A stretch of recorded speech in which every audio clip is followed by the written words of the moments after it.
Very good morning to you all.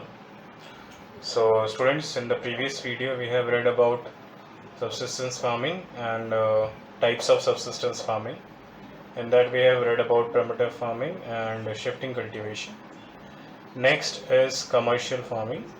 So, already we know that four divisions are there of commercial farming. So, the first division is the extensive commercial farming.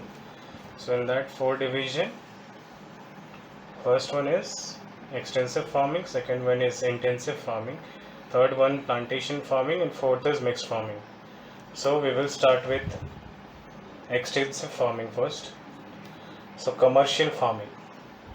So let's start. So in this type of farming, the farmer produce crops for sale, usually for world market. So as the name is there, commercial farming. So commercial means what? Commercial means for business purpose, for profit. Anything we do for profit, that is commercial. So the farming which is done for profit, for gaining profit. So that type of farming is called as commercial farming. So in this type of farming, the farmer produce crop for sale, usually for world markets. Commercial farming may be extensive or intensive. So it can be extensive also, it can be intensive also. So first we will read about extensive commercial farming. So extensive, the word extensive means large, big, so in a large scale. So that type of commercial farming. So let's see what is there in extensive commercial farming. So let's start extensive farming. So extensive farming, it implies employment of greater area of land in proportion to capital and labor. So extensive means what? Large. So here the area is very large, means the land which is used for this type of farming, it usually having very large area in proportion, means in comparison to the capital and labor. Labor and capital is less, means less capital is invested, less number of labors are there. Land may be left fallow for a year or two to enable it to regain its fertility. The land is left for 1 or 2 years without doing anything, without any cultivation, and that time when this land was being left, that time it regains its fertility. Again, it gets its fertility naturally. So because of that only, for 1 or 2 years they used to leave the land. The method may be somewhat wasteful, and the yield per hectare may be less. So as you can see, large area, less capital, less labor. So because of that, production is also very less. So less yield per hectare. But usually this type of practices, this type of farming practices is mainly used to practice in the area where population is very less. So usually there is a paucity of labor, but land is in plenty. So here less population, less labor, less paucity of labor means lack of labor, but land is more than enough.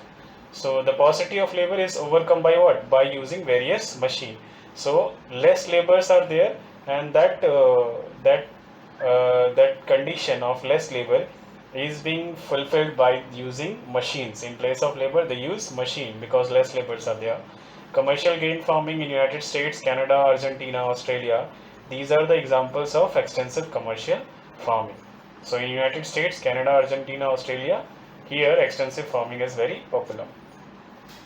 Let's talk about some characteristics of extensive agriculture. So following are the main characteristics of extensive agriculture. Number one, it is highly mechanized. Mechanized means what? Highly using means high means they are totally dependent on machines, because less population is there, so machines are very useful in this area. So highly mechanized.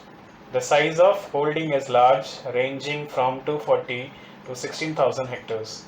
So the land size, the holding means the land size are very large. They are around 240 to 1600 hectares. It employs little labor. Less laborers are employed in this type of farming. Per hectare yield is low, less labor, less capital, so yield is also means production is also very low. It is practiced in sparsely populated areas.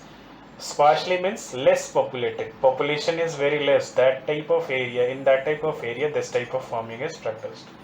Monoculture of wheat is dominant cropping pattern.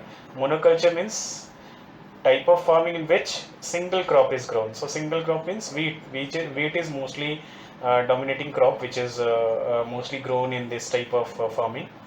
Among wheat, some other crops like barley, oats, rye, then flax, oil seeds, these are also grown in this type of farming.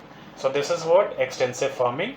Mainly extensive means what? Large area, less capital, less labor, and less production, and sparsely populated areas. In that type of sparsely populated area, this type of extensive farming is practiced. So this is what extensive farming. Next we will read about intensive commercial farming. So intensive farming. So intensive commercial farming. So intensive means putting a lot of pressure or taking care. So that in a short period of time. So that intensive commercial farming, let's see what is there in that. So intensive commercial farming is practiced where farm land is of high value. Means it is practiced where farm land is having high value. Why it is having high value? Because the population pressure reduces the size of individual holdings. Means large population, less individual holding. More population, less land.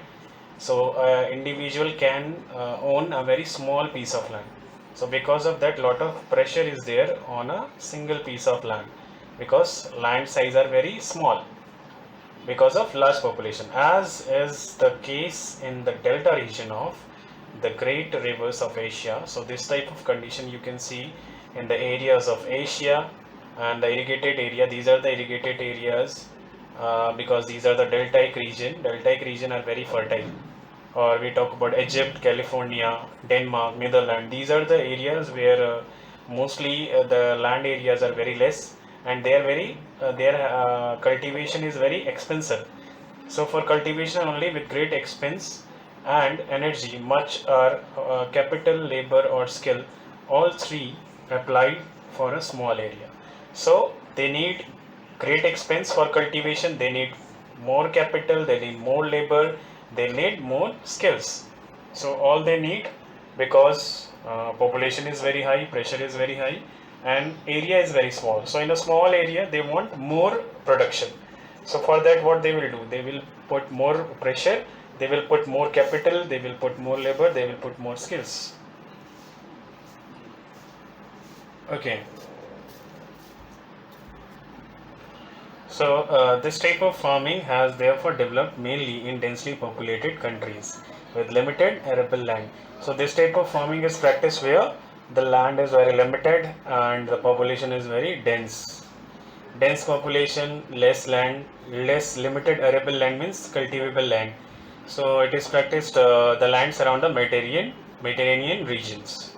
So let's see the main characteristics of intensive subsistence agriculture. Let's see the characteristics. The main characteristics of intensive subsistence farming. Number one is small size of holdings. Means land size are very small, as we have already discussed. High population, less land. Scattered field means lot of divisions are there in a single field. Scattered, they are very scattered. Use of draught animals. Draught animals are the animals which are basically used for draw weight, for means the muscular animals which are used for carrying some load like horse, buffalo. So these type of animals are very common in this area. Use of domestic laborers. Domestic laborers are the laborers which work in agricultural fields. That type of laborers are very common. Then the dominance of cereal crops means mostly cereal crops are grown in this areas, in this type of farming. So this is what intensive farming.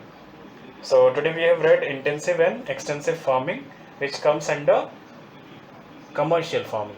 Next we will read about plantation farming. So till now, thank you. Have a nice day.